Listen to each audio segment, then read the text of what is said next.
ओम नमः शिवाय। त्रयोदशी व्रत करे हमेशा, तन नाही ताकि रहे कलेशा। भक्तों, प्रदोषो रजनी मुखम के अनुसार सायंकाल के बाद और रात्रि आने के पूर्व दोनों के बीच का जो समय है उसे प्रदोष कहते हैं। व्रत करने वाले को उसी समय भगवान शंकर का पूजन करना चाहिए। प्रदोष व्रत करने वाले को त्रयोदशी के दिन भर भोजन नहीं करना चाहिए। शाम के समय जब सूर्यास्त में 3 घड़ी का समय शेष रह जाए तब स्नानादि कर्मों से निवृत्त होकर श्वेत वस्त्र धारण करके तत्पश्चात संध्या वंदन करने के बाद शिवजी का पूजन प्रारंभ करें। तो शिवजी के प्रदोष व्रत की कथा कहते हैं। पूर्व काल में एक पुत्रवती ब्राह्मणी थी। उसके 2 पुत्र थे। वह ब्राह्मणी बहुत निर्धन थी। दैवयोग से उसे एक दिन महर्षि शांडिल्य के दर्शन हुए। महर्षि के मुख से प्रदोष व्रत में शिव पूजन की महिमा सुनकर उस ब्राह्मणी ने ऋषि से पूजन की विधि पूछी।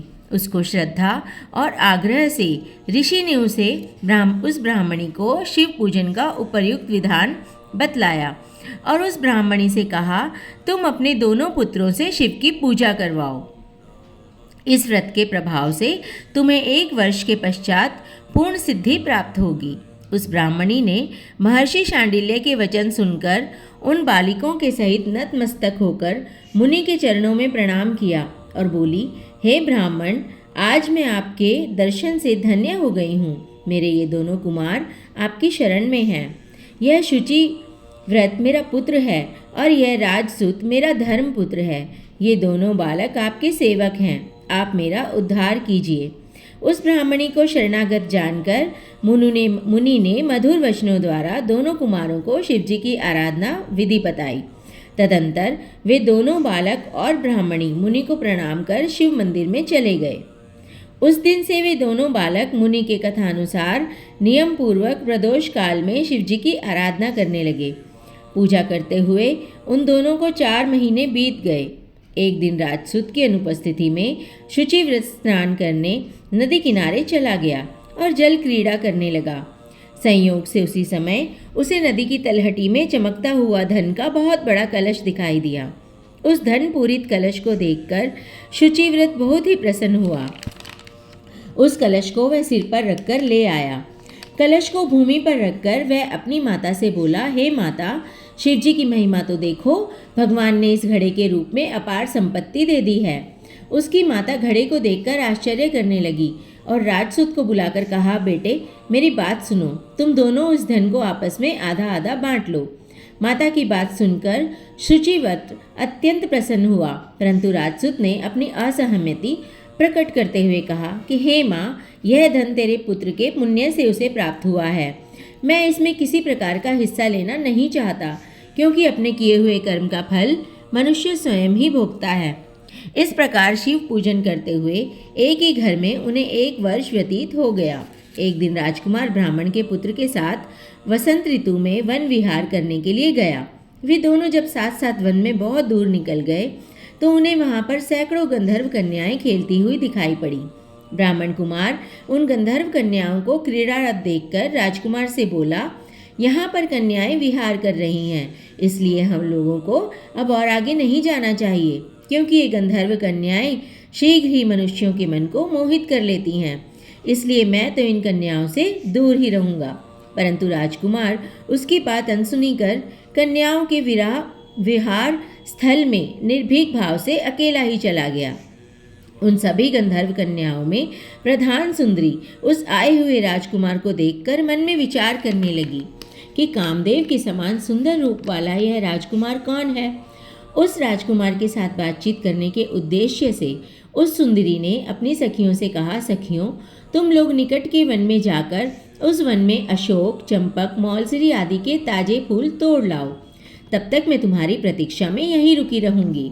उस गंधर्व कुमारी की बात सुनते ही सब सखियां वहां से चली गईं। सखियों के जाने के बाद जब वह गंधर्व कन्या उस राजकुमार को स्थिर दृष्टि से देखने लगी, उन दोनों में परस्पर प्रेम का संचार होने लगा। गंधर्व कन्या ने राजकुमार को बैठने के लिए आसन दिया, प्रेमालाप के कारण राजकुमार के सहवास के लिए वह सुंदरी व्याकुल हो उठी और राजकुमार से प्रश्न करने लगी कि हे कमल समान नेत्रों वाले, आप किस देश के रहने वाले हैं? आपका यहाँ आना क्यों कर हुआ? गंधर्व कन्या की बात सुनकर राजकुमार ने उत्तर दिया, मैं विदर्भ राज का पुत्र हूँ। मेरे माता पिता स्वर्गवासी हो चुके हैं। शत्रुओं ने मुझसे मेरा राज्य हरण कर लिया है। राजकुमार ने अपना परिचय देकर उस गंधर्व कन्या से पूछा, आप कौन हैं, किसकी पुत्री हैं और इस वन में किस उद्देश्य से आई हैं? आप मुझसे क्या कहना चाहती हैं? राजकुमार की बात सुनकर गंधर्व कन्या ने कहा, मैं विद्रविक नामक गंधर्व की पुत्री अंशुमति हूँ। मैं आपको देखकर आपसे बातचीत करने के लिए यहाँ पर सखियों का साथ छोड़कर रह गई हूँ। मैं गान विद्या में निपुण हूँ। मेरे गाने पर सभी देव गनाएं रीझ जाती हैं। मैं चाहती हूँ कि आपका और मेरा प्रेम सर्वदा बना रहे। इतनी बात कहकर वह गंधर्व कन्या ने अपने गले का बहुमूल्य मुक्ताहार राजकुमार के गले में डाल दिया। वह हार उन दोनों के प्रेम का प्रतीक बन गया। इसके पश्चात राजकुमार ने उस कन्या से कहा, हे सुंदरी, तुमने जो कुछ कहा है वह सब सत्य है, लेकिन आप राजविहीन राजकुमार के पास कैसे रह सकेंगी? आप अपने पिता की अनुमति लिए बिना मेरे साथ कैसे चल सकेंगी? राजकुमारी की बात पर वह कन्या मुस्कुराकर कहने लगी, जो कुछ भी हो, मैं अपनी इच्छा से आपका वरण करूंगी। अब आप परसों प्रातःकाल यहाँ पर आइएगा। मेरी बात कभी झूठी नहीं हो सकती। गंधर्व कन्या ऐसा कहकर पुनः अपनी सखियों के पास चली गई। इधर वह राजकुमार भी शुचिव्रत के पास जा पहुंचा और उसने अपना सारा वृतांत कह सुनाया। इसके बाद वे दोनों घर को लौट गए। घर पहुंचकर उन लोगों ने ब्राह्मणी से सब हाल कहा, जिसे सुनकर वह ब्राह्मण भी हर्षित हुई। गंधर्व कन्या द्वारा निश्चित दिन को वह राजकुमार शुचिव्रत के साथ उसी वन में पहुंचा। वहां पहुंचकर उन लोगों ने देखा, गंधर्व राज ने उन दोनों कुमारों का अभिनंदन करके उन्हें सुंदर आसन पर बिठाया और राजकुमार से कहा, मैं परसों कैलाशपुरी को गया था। वहां पर भगवान शंकर पार्वती के सहित विराजमान थे। उन्होंने मुझे अपने पास बुलाकर कहा, पृथ्वी पर राज्यच्युत होकर धर्मगुप्त नामक राजकुमार घूम रहा है। शत्रुओं ने उसके वंश को नष्ट भ्रष्ट कर दिया है। वह कुमार सदा ही भक्तिपूर्वक मेरी सेवा किया करता है। इसलिए तुम उसकी सहायता करो, जिससे वह अपने शत्रुओं पर विजय प्राप्त कर सके। इसलिए मैं भगवान शिव जी की आज्ञा से अपनी पुत्री अंशुमति आपको सौंपता हूँ। मैं शत्रुओं के हाथ में गए हुए आपके राज्य को वापस दिला दूंगा। आप इस कन्या के साथ 10,000 वर्षों तक सुख भोग कर शिवलोक को चले जाएंगे। शिवलोक में जाने पर भी मेरी पुत्री इसी शरीर से आपके साथ रहेगी। इतना कहकर गंधर्व ने अपनी पुत्री का विवाह राजकुमार के साथ कर दिया। दहेज में अनेक बहुमूल्य रत्न, वस्त्र, रथ आदि प्रदान किए। इसके अतिरिक्त दास दासियां तथा शत्रुओं पर विजय पाने के लिए गंधर्वों की चतुरंगिनी सेना भी दी।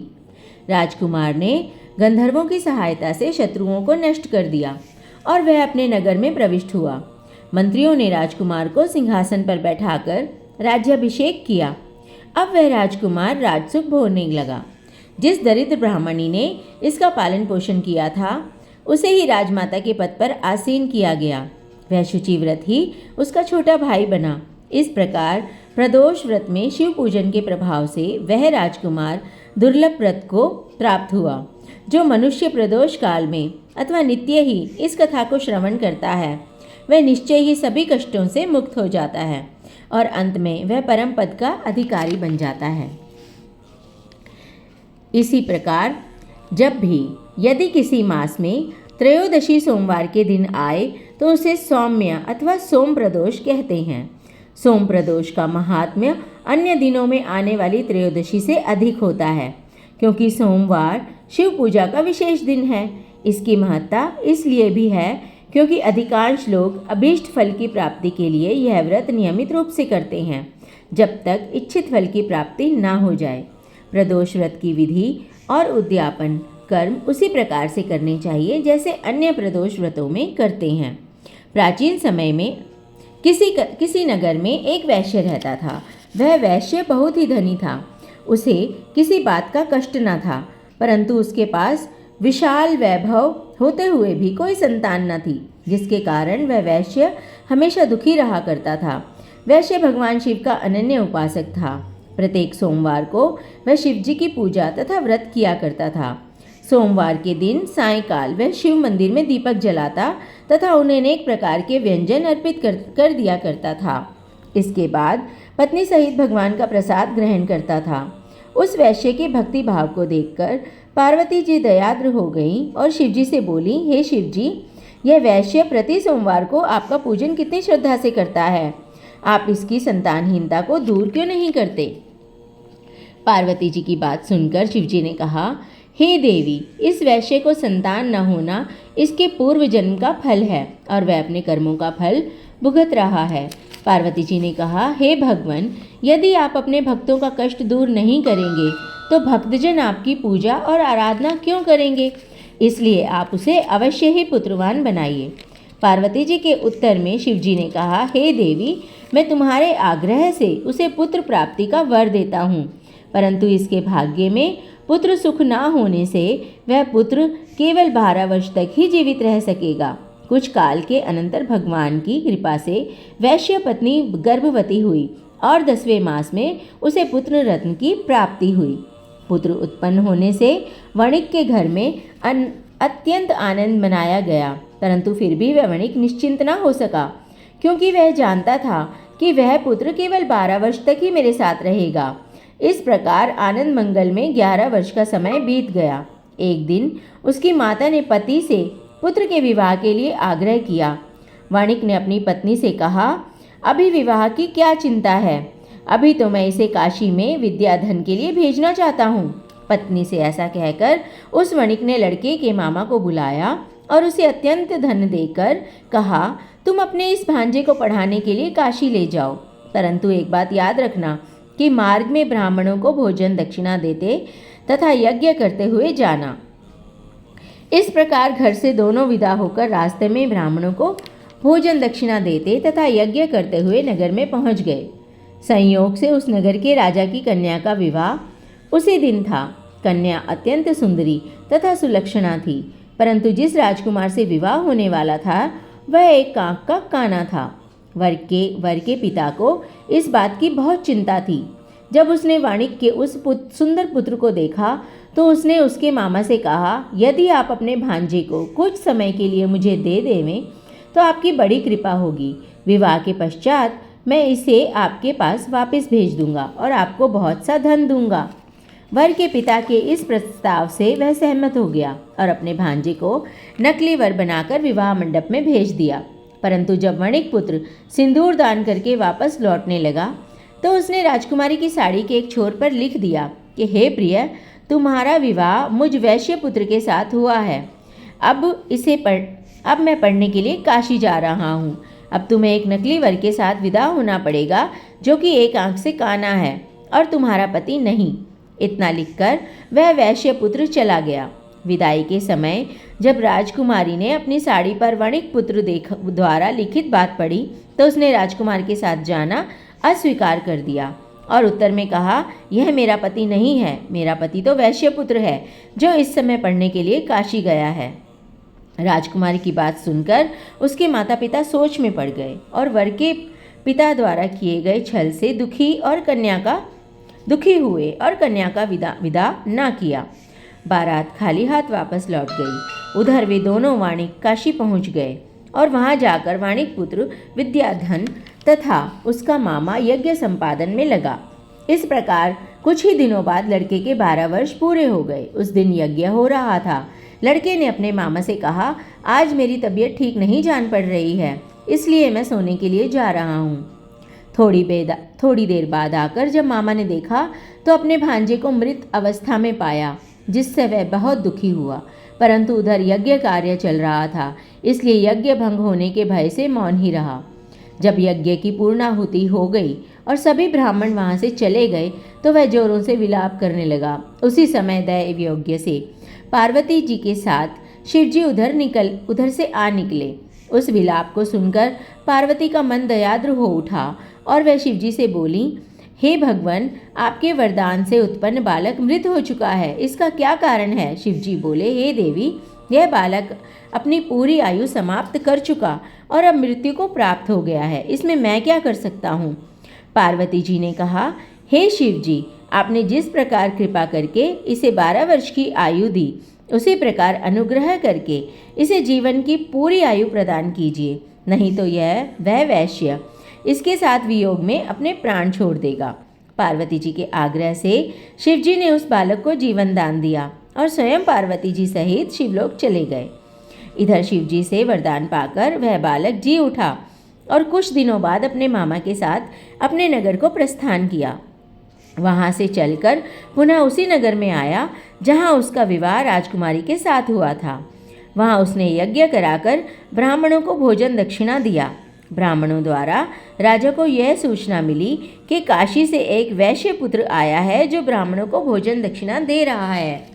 राजा उसे देखने के लिए गए। वहाँ जब राजा ने प्रत्यक्ष रूप से अपने दामाद को देखा तो उनकी खुशी का ठिकाना ना रहा। वह उसे आदरपूर्वक अपने महल में ले आए और कुछ दिनों तक आदर भाव करने के बाद अपनी पुत्री को अत्यंत धन देकर विदा किया। वह वणिक पुत्र अपनी पत्नी और मामा के साथ अपने नगर को चला। जब वे लोग घर के समीप पहुँचे तो उसके मामा ने कहा, तुम लोग यहीं रुको, मैं घर जाकर आने की खबर देता हूँ। इधर इस बालक का पिता अपनी पत्नी सहित छत पर बैठा था और अपने मन में संकल्प कर रखा था कि यदि मेरा पुत्र काशी से लौटकर नहीं आएगा तो हम दोनों यहीं से कूदकर अपने प्राण गंवा देंगे। जब लड़के के मामा ने जाकर कहा कि तुम्हारा पुत्र विद्याधन करके अपनी पत्नी को साथ लेकर कुशलतापूर्वक वापस आ गया है, तो माता के आनंद की सीमा न रही। उन लोगों ने अपने पुत्र और पुत्रवधू का स्वागत किया और नियम पूर्वक सोमवार को व्रत रखकर शिवजी की पूजा करने लगे। जो व्यक्ति सोमवार को व्रत रखकर श्रद्धापूर्वक शिव पूजन करते हैं, इस कथा को पढ़ते हैं और सुनते हैं, वे निश्चय ही सभी कष्टों से मुक्त होकर मनोवांछित फल को प्राप्त करते हैं। ओम नमः शिवाय। इन कथाओं को सुनने के पश्चात शिव जी की आरती कर अपना व्रत संपूर्ण कर प्रदोष काल में ही जो सूर्य अस्त से पहले के 45 मिनट होते हैं उन्हीं में भोजन करने की आज्ञा है। धन्यवाद। आपको ये कथा कैसी लगी? अच्छी लगी तो लाइक करें और चैनल को सब्सक्राइब करें। मैं इसी तरह से आपके लिए और भी व्रत कथाएं लाती रहूँगी।